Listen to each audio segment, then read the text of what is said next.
You ask Tiger to solve. This deals with linear equations with one unknown.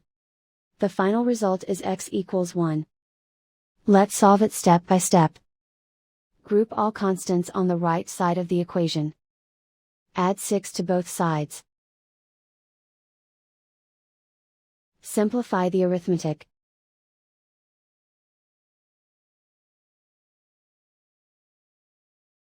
Isolate the x. Divide both sides by -5. Cancel out the negatives.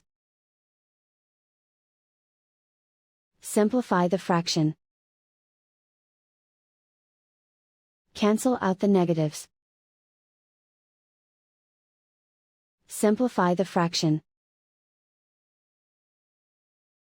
And so the final result is x equals 1.